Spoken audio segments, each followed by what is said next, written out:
Welcome to the YouTube channel of the Bethany Branch Line Model Railroad in N-Scale, currently under construction. The Bethany Branch Line has 2 levels. This video shows how I built the benchwork for the lower level. See the video description below for helpful resources, including downloads of the script and parts list, and links to previous videos in this series, including building the train elevator, 3 videos on my elevator control system, and videos on the prototype and the track plan. The chapters in this video's timeline are train room, design, strength, modules, footprint, wiring, baseboard, hot wire, template, cutting, and wrap. Our modest-sized spare room is home to the Bethany Branch Line. The layout wraps around 3 walls. The 4th wall has the entry door and a closet that serves as my workshop. Layout construction will cover over the window.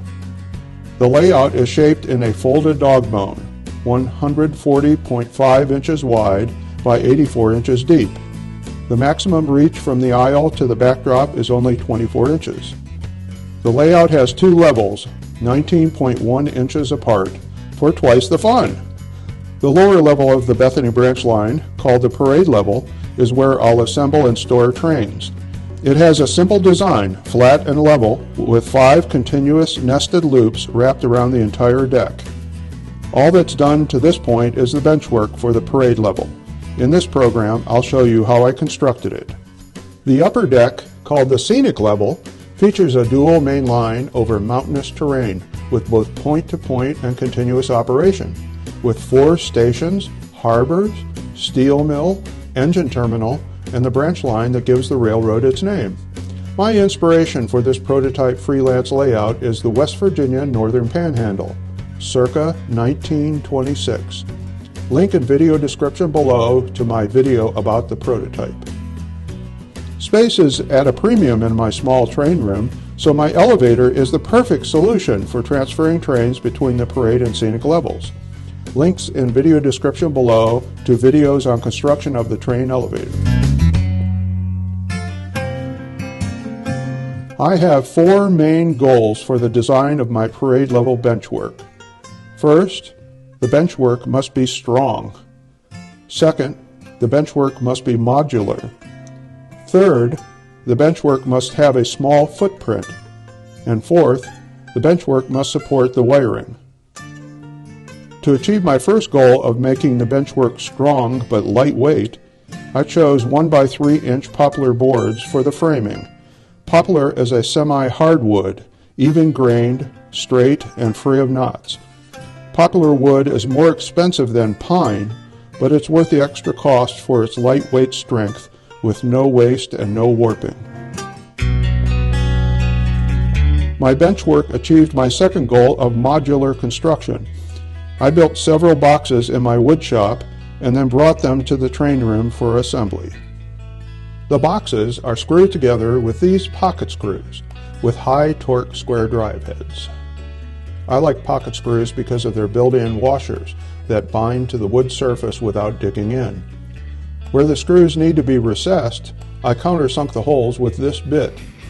I slowed down the cutting action by running the drill driver counterclockwise. This gave me more control of depth of cut. The framing boxes are joined together with 1/4 inch machine screws, washers, lock washers, and nuts, and anchored to the wall plates with numerous pocket screws. The wall plates are 1x3 inch boards anchored securely to the wall studs, and painted the same color as the wall. This assembly comprises a foundation for the baseboard that is strong, rigid, and lightweight. I wanted to maximize storage space under the layout, so my third goal for the benchwork was a small footprint. With the framework anchored to the wall plates, only 4 legs are needed to hold up the entire weight of the layout. I made the legs of 4-inch diameter rigid Schedule 40 PVC plastic pipe, cut to exact length and painted gloss black. The legs keep the parade deck framing exactly level at 25 inches above the floor. Each pipe is glued to a PVC pipe flange. Machine screws secure the pipe flange to an 18-inch diameter circular project panel made of birch plywood. Pocket screws attach the project panel to the underside of the framing. This cantilever-style assembly is lightweight but strong. It's not strong enough to sit on or lean on, but more than strong enough to provide a rigid base for the train layout. To keep the space open for storage under the wide central shelf, I reinforced the framing with steel angle. The shelf's 2 framing boxes were the last ones to be installed. I cut the boxes to exact length, hammered them into place, and then attached the steel angle for extra support. The back edge of the shelf is supported by these steel brackets. All this bracing makes the central shelf rock solid and open underneath. My 4th design goal for the Benchwork is to maintain layout wiring. The Bethany branch line will have dozens of electrical circuits for track power, turnout control, and block train detection. A top priority is keeping these wire bundles neat, organized, and accessible for troubleshooting. I'll accomplish this goal by installing the wires in these plastic cable ducts. The ducts have open slots for the wires and convenient snap-on lids. I'll glue the ducts to the underside of the train baseboard. This diagram shows where the cable ducts will go. Slots cut in the framing members align with the ducts. The wire ducts lead to the central shelf of the parade level, where all the electronic components will be mounted for easy access and operation. Among the various materials available, I chose 2-inch thick rigid insulation foam for the baseboards of the Bethany branch line. Foam is much lighter than plywood, but nearly as rigid a base for my track work. Foam is almost as good as Homosote or cellulose fiber wallboard for dampening the toy-like sound of moving trains. Plus, foam is easier to cut into complex shapes. Here is the parade level's finished baseboard. I painted the tops and edges with flat green latex wall paint, and the underside is painted in a satin light beige color for visibility. Let me show you how I cut the foam into the folded dog bone shape. My baseboard design has curved contours, so I needed a hot wire foam cutter. The cutter must have a long throat to reach the recesses in my baseboard. I turned to YouTube for how to make my own hot wire foam cutter. Here is my solution. The parts for this hot wire foam cutter are in the parts list, link in video description below. It uses plastic water pipe and fittings for the frame, a dimmer control for DC voltage, and a special type of wire for the cutter called nichrome wire, readily available on the internet. The nichrome wire is stretched between the 2 legs. This spring keeps tension on the wire tight as it expands during heating. Running inside the pipe are electrical wires that connect the 2 eye bolts to the dimmer control. The whole thing is powered by an AC to DC adapter that provides 12 volts of direct electrical current at up to 5 amps. The nichrome wire acts like a resistor, heating up the wire to cut through the foam. I experimented with the variable control to find the optimal setting to cut through the 2-inch foam. At the dog bone's widest point, I needed to glue an extension to the foam sheets with this foam board adhesive. I taped the joints and let them set overnight. To achieve smooth cuts with a hot wire foam cutter, you need a guide for the wire to drag against. I cut these template pieces from OSB or oriented strand board. I improvised additional guides with foil-covered cardboard and a steel ruler. After this corner was cut, I reused its template for the other corner. Now let's cut the foam. I tried to make the cuts vertical, trimming as I went. My cuts weren't perfect.